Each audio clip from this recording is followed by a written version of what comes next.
And we begin with our top focus right now at this moment.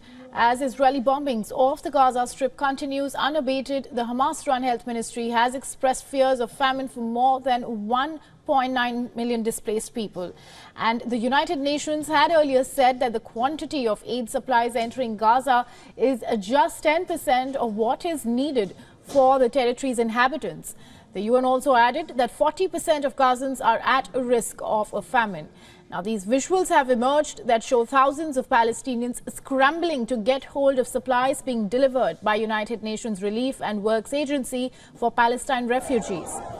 Now, on the negotiations front, American news agency reports that Qatari mediators have conveyed to Israel that Hamas has agreed in principle to resume talks on a new prisoner swap deal.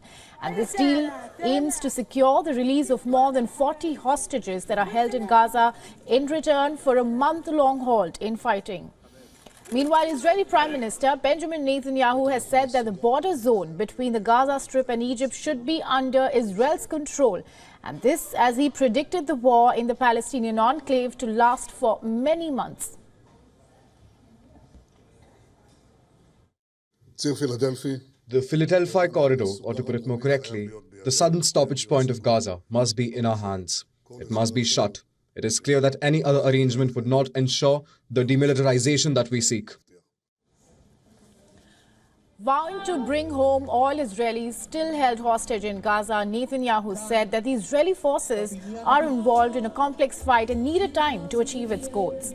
However, the Israeli Prime Minister is experiencing pushback in his own country as thousands of protesters poured into the streets of Tel Aviv, calling for Prime Minister Benjamin Netanyahu's ousting.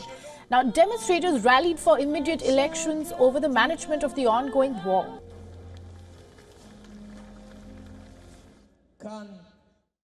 The holding of the hostages is indecent and it's inhuman. And if there's anything I can do to try to affect it, I want to do that.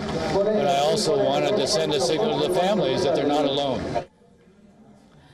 Fighting on Saturday was focused in Nusayrat, Makazi and Khan Yunis, which was backed by intensive airstrikes.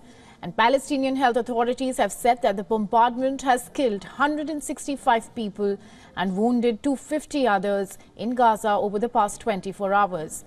The Hamas militant group has released a video showing various attacks by its fighters on Israeli target in Khan Yunis.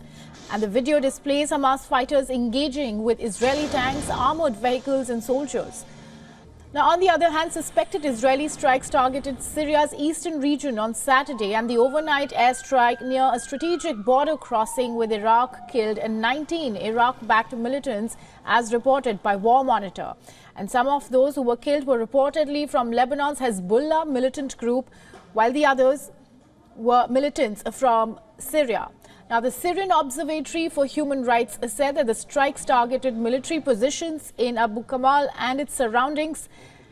And it also added that a weapons shipment from Iraq and an ammunition warehouse were also hit. Now, tensions continue to simmer in the southern Red Sea, and as an American warship shot down 2 anti-ship ballistic missiles fired by Houthi rebels. The U.S. Central Command said that the Singapore-flagged Denmark-owned container ship had reportedly been struck by a missile. Now, responding to the ship's request for assistance, the U.S. destroyer shot down 2 anti-ship ballistic missiles launched from the Houthi-controlled areas in Yemen. On the other hand, the Hezbollah-aligned Al-Mayadeen News claims that the Islamic resistance in Iraq has attacked U.S. base in the Konoko oil field with 5 rockets, while another base in Al-Omar oil field was targeted with 7 rockets. Now, the Iraqi resistance has consistently expressed that they are targeting the U.S. due to Washington's support for Israel's occupation in Gaza.